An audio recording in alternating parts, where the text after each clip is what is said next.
Nagtatayo kami ni B ng isang computer shop pero wala kaming idea kung paano patakbuhin to at hindi rin namin alam kung anong kahihinatnan nito. Ganun naman lagi sa laban ng buhay. Walang masama kung susubok ka ng susubok. Ang importante naman ay wala kang pinatapakang ibang tao. Kaya tara samahan nyo ako mga quiz kung paano namin to itatawid.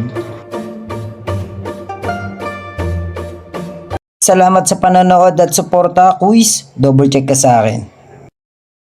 Sana abot ang 1,000 hawak ko ngayong umaga mga quiz. Hindi ko rin alam, tara bahala na si Batman. Pero bago yun mga quiz, double check muna kayo sa akin dyan at kamusta kayo, ako okay lang dito. At kasama ko nga pala ngayon si B. Naisip nga namin yung 1,000 hawak ko kanina ay what if kaya tayo natin ang com shop. At malamang mga quiz nagtataka kayo kung bakit 1,000 lang ang aming puhunan. Pero bago yun, sa biyahe na kami ngayon ni B at bibili kami ng pintura para naman aesthetic at maganda tingnan ang ating paglalagyan ng ating com shop. Kaya saglit lang, babay muna sunrise at nakalabas na kami ng Southville nito na binabiyahe na namin ng papunta dito sa may hardware. Nang nakarating na nga kami mga quiz, bumili lang ako dito ng 3 pintura at 1 roll at 2 brush. Ang nakita nyo na nga yung binila namin mga quiz at ito pala yung aming pwesto. At nandito rin pala iba nating kasamaan na tutulong sa atin na magpintura at maglinis nitong pwesto. Nakakatuwa nga mga quiz dahil volunteer lang sila tutulong para sa itatayo nating negosyo o com shop. Kung hindi nyo pa nga alam yung pwesto namin mga quiz, ito yung shortcutan kung natatandaan nyo to. Lalapit pa nga ako para mas klaro at malaman nyo kung nasaan nga ba ang aming pwesto. Etong nilalakaran kong shortcutan, ito yung view pag nakatalikod at ito nakaharap sa akin yung camera.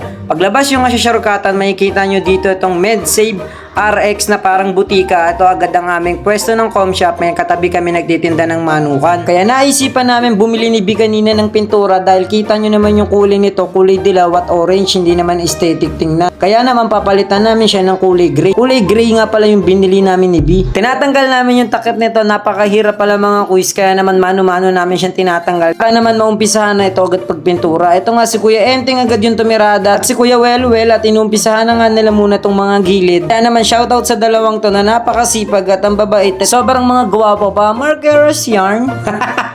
Siyempre habang gumagawa sila doon mga quiz, nagmerienda muna tayo dito na napakasarap na halo-halo pasok sa may tag-init. For only 30 pesos mga quiz, ito napaka-solid na ng halo-halo nila ate doon sa may bandang kanto namin. At ito yung buo-buo pa nga yung ube, kaya first bite na natin yung ube na yan. At syempre napakalamig, higupin na yan. After ko kumain ng halo-halo mga quiz, ito tumulong na rin ako sa kanila at ito yung tinirada ko. Hindi ko nga alam ang tawag dito mga quiz, comment nyo ako kung anong tawag dito at satisfying nga yung ginagawa ko dahil napanood ko to sa TikTok. Syempre naman, binabuisit na sinuds-nuds yan. Ano ba yan? Aray ko. Palitan nga lang din kami sa paggamit ng brush mga quiz dahil ilan nga lang yung nabili namin at palitan lang. Nang sa ganun ay hindi nakakapagod at tulong-tulong lang kami. Nang natapos na, eto na yun. Ito nga yung before niya mga quiz at ito naman yung up.